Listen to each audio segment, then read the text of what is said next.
What's up, guys? Thank you for joining me. This is Coach Vassar as we go with the OTF Audio Daily Beats. This is day 3 of 12 days of fitness. We're going to see this on Tuesday, December 3rd. This was voted as the best weight floor workout. We're going to see strength on the treads, power on the rower, strength on the weight floor.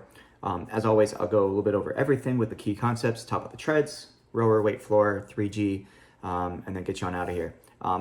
Any feedback, as always, please let me know. I appreciate that. If you find value in them, information is in description to support me. As we look at this workout, treads, we're going to establish push and all-out speeds in block 1, and then see if we can maintain them with the added challenge of incline in blocks 2 and 3. And then on the rower, all 3 blocks on the weight floor, finish with an all-out row. And then on the floor, each block is work and rest. Use the rep range to lift as heavy as possible today. So when we look at the treads, 3 blocks, 6 minutes, 45 seconds for each with a 90-second walk recovery. We're gonna see a total of 3 rounds of a push-based combo, a minute each in block 1, and then it finishes with a 45-second all-out. And the goal here is to establish a push and an all-out that they wanna use for the rest of the block.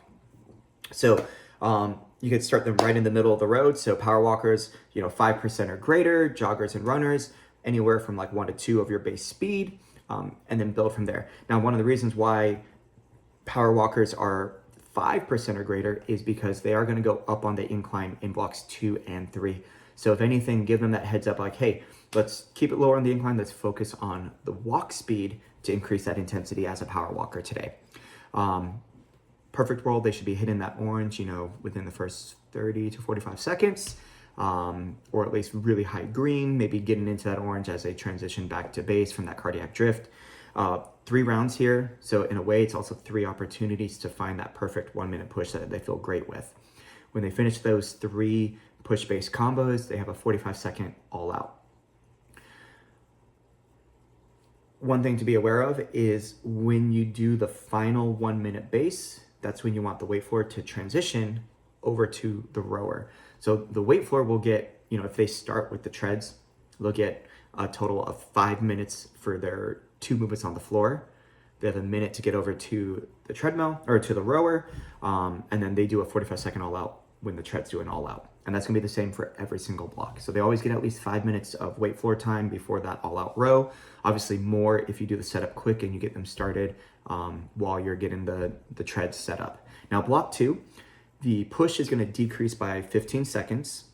We're gonna add 2% to their incline, and then the base will increase by 15 seconds. So the intervals are still the same where, a push and a base combined makes 2 minutes.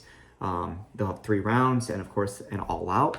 Now, power walkers are going to be at 7% or greater. Joggers and runners, whatever their best push was in block 1, use that at a 3% incline. And they're going to do that 3 times. And of course, flat road base for 75 seconds in between. And then the all out, the goal is to maintain their all out at a 3% incline. Power walkers, still 10% or greater, of course, but try to remember that all-out speed as the main focus there.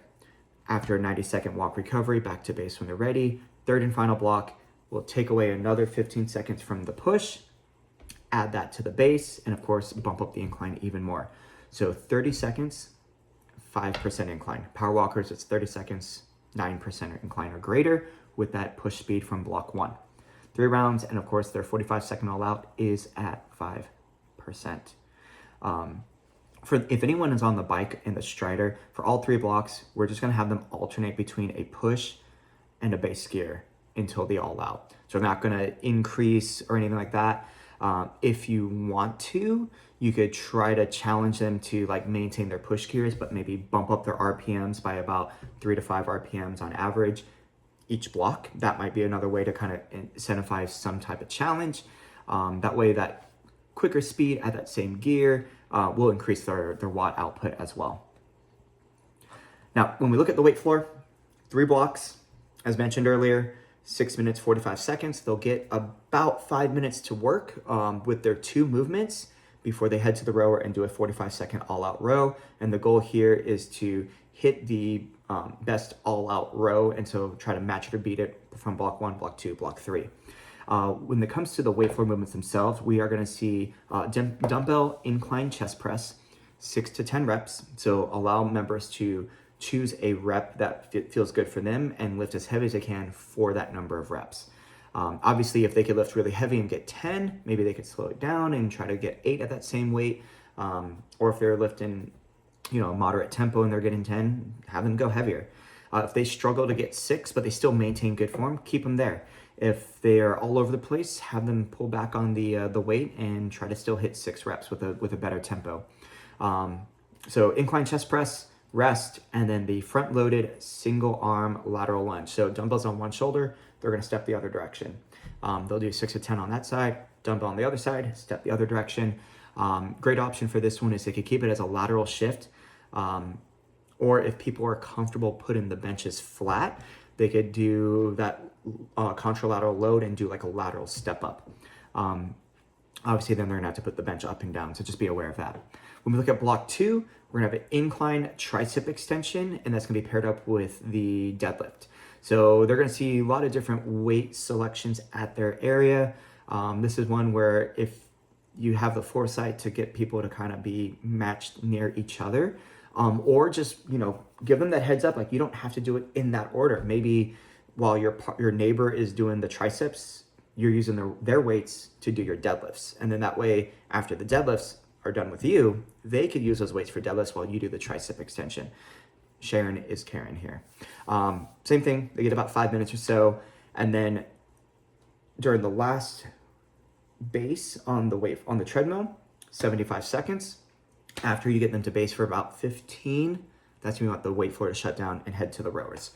That way they have a minute to get situated over there. The final block, we're gonna see reverse grip low row, 6 to 10 reps, and that's gonna be paired up with the front-loaded contralateral reverse lunge to single arm press with upward rotation. A lot of words. Reverse grip low row, they did see the day before, but of course that was on the strap. Now it's with dumbbells. So strap is a great option there. And then for the upward rotation movement, they could do a reverse lunge to a neutral grip front raise.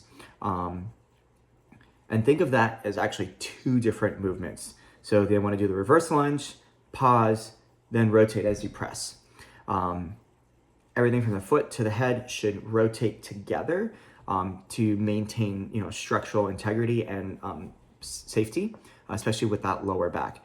Because the common error is people will press forward rather than directly overhead. So as they press forward, that weight's coming out. It's gonna put a lot of stress on the shoulder. They might start to round, a little bit about lower back issue. But if they keep that weight stacked overhead, it'll be a better position for that. Sorry for the pit stain.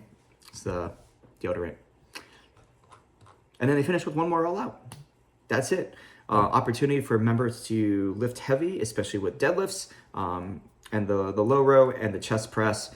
So hopefully that heavy rack is emptied out at your studio. Post pictures about it. It's always good for social media for that. Now, when we look at the 3G, 2 blocks for the treads, rowers, and weight floor. Everything 6 minutes and 30 seconds with a 90-second recovery in between to sit everyone up. Block 1 on the treads is a repeat of block 1 on the 2G, but a 30-second all out instead of 45. And then block 2 is actually the third block. So 30 push, 90 base at the 5% incline, power walkers 9% or greater. So exactly the same. The only key difference, of course, is the all out is 30 seconds instead of 45. For the rower, block 1, the goal is to stay within 2 seconds of the previous row time as they do a 200 meter all out row.